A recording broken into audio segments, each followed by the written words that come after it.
What's up, YouTube? Today I'm bringing you a different type of video straight from the car. If you guys been following my live streams, I finally got my car fixed. So the truth about Dior Sauvage perfume, and that is that it has not been reviewed properly yet, and I'm really gonna dive really deep into that right now, guys. So Dior Sauvage perfume, awesome fragrance. I'm just gonna go ahead and say it. Results have been underwhelming, especially at the launch, just because the law of diminishing returns kicks in here, and a lot of people, they just kind of been there, done that with this scent DNA, even the casual public. And I know because I was there. I went around in the fields and I was field testing this fragrance. Well, not just field testing this fragrance, but I was gathering opinions for this fragrance, and it was very interesting to see because a lot of people I talked to already owned Sauvage or had Sauvage or tried Sauvage, and they were just, you know, they knew Sauvage. But pretty much to talk about why this fragrance hasn't been reviewed yet is because it is essentially Sauvage done for fall. Sauvage done for winter.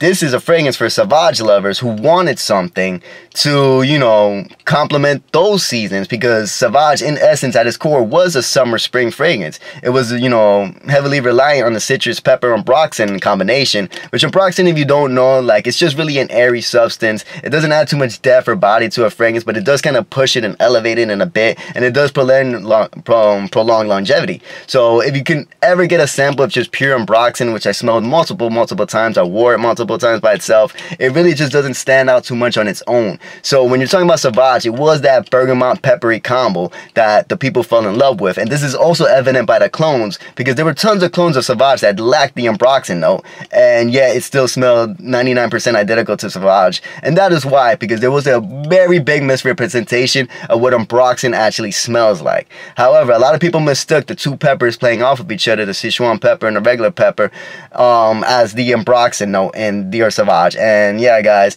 let's just go ahead and correct that. However, there's a lot of reviewers I respect who were just crazy hasty to review this guy and pinpoint it down, and we just couldn't do that yet. Just to throw out more questions out there, what would a sandalwood based fragrance, because the sandalwood is in the heart in this fragrance, and the opening, the top is just citrus and a spicy citrus, but those two are very key, and I'm gonna get into that in a minute. But what would a fragrance that centers around vanilla, tonka, and sandalwood, what season would that best be suited for? The clear-cut answer, and I know my audience could answer this without thinking, is fall.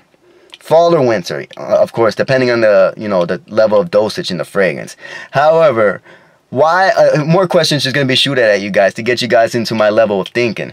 Why would Dior release a perfume of a fragrance that already lasted 10 to 12 hours? You know, because most of the time they release a perfume version of a fragrance to, you know, increase performance or longevity, or at least that's the common perception when, you know, it's being put out there a lot that the concentration of a fragrance is 100% determinant of the longevity of a fragrance. However, I'm going to dive into this fragrance a little bit more, because I want you guys to get into the idea of that fragrance will smell differently per seasons. And the best example I could give of that is Armani's Stronger With You. The chestnut or hazelnut in that fragrance is so powerfully potent during the spring and summer, where it's just very loud and very cloying. However, during the fall time, during the winter time, Stronger With You becomes amazing. Just everything else pops out. The violet leaf, the pink pepper, the lavender, everything else about it, the vanilla, just kind of smooths out so beautifully, and it becomes a gorgeous scent. And I believe that's the case, and I believe it will be true with Dior Sauvage as well, because I've tried this in the day and I tried this at night, and it has been a drastic difference so far. Like in the daytime, and especially inside, this was a little bit cloying to the point that I had to rub it down a little bit just to, you know, dilute it a bit. And, you know, it was just a little bit loud and aggressive without being too much, and that's saying anything, if you guys understand what I mean. And if you don't, I'll explain that. Because of the concentration of this fragrance perfume, it is a thicker oil that is producing a stronger body whether or not you can smell the fragrance. Just imagine putting a mist on you of pure water and a dab of oil on your other arm. You'll still feel that dab of oil even though it's odorless versus the splash of water you just did. That's just an extreme example to kind of get you guys in the mindset of how the oil will affect you guys on, you know, the molecular level. However, Dior Sauvage perfume, and any perfume in general, don't be shy to rub these guys in to streamline their breathing process. Don't rub it in too hard, but that way you can kind of get an idea of, like, you know, how it's going to perform right away. AKA, it's a quick way to test out a fragrance. So inside, this was a little cloying and a little heavy. However, outside at night, this thing is gorgeous.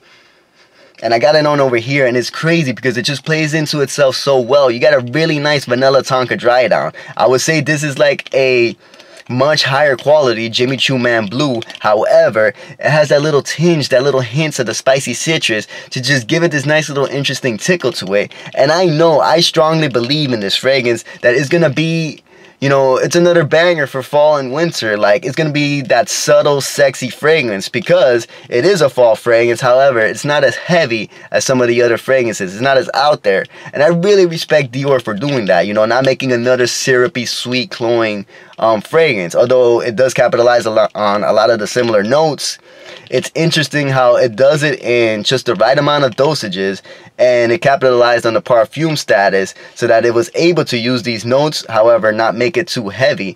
Because when you increase the concentration, the more notes you put into it, the more you risk just having an overly powerful fragrance and such like that. So, you know, they put the focus where they needed to with this fragrance and just, you know, took it home with that. They made it perfume. This is, yeah, it's really just sandalwood Tonka vanilla with, you know, the hints of, it has a libbanum in here, which is really cool, but with the hints of the spicy citrus in the opening, which is great. So, however, long story short, this is a fragrance that it's just really going to shine in the fall time, in the colder seasons, and we haven't reached that point yet, guys. We haven't gotten there yet. Together as a whole, the world is not in its prime fall 2019, winter 2019 yet. So, until we reach that time, this fragrance cannot be properly reviewed. And I don't want to disregard any other reviews, but it is just kind of highlighting an issue, which is some fragrance reviewers are not factoring key things into their reviews, such as this, such as the effects of seasons on a fragrance. Yes, this was underwhelming to a lot of people. That's no surprise, and that's not what I'm arguing at all here. Just to say it again, to state it again, this fragrance will smell better in the fall, simple as that. And just give it some time and wait. I'm not saying I love it. I'm not saying I hate it. I'm just saying I'm going to give this time and thoroughly test it out, especially through the upcoming months. Like Dior, why would they release it at the end of summer? Because they didn't want it to be worn during summer. They released it right at the peak so it could be worn during fall. And with that, guys, I leave you. There's plenty more I could say on that, but I'm really tired. I've been working non-stop pretty much, and I'm so glad for you guys' support. I will have more videos up, but I do hope this could give you a little bit of my mindset, you know, so you guys can poke and prod in my head a little bit. And with that, have a great day, guys. Ciao.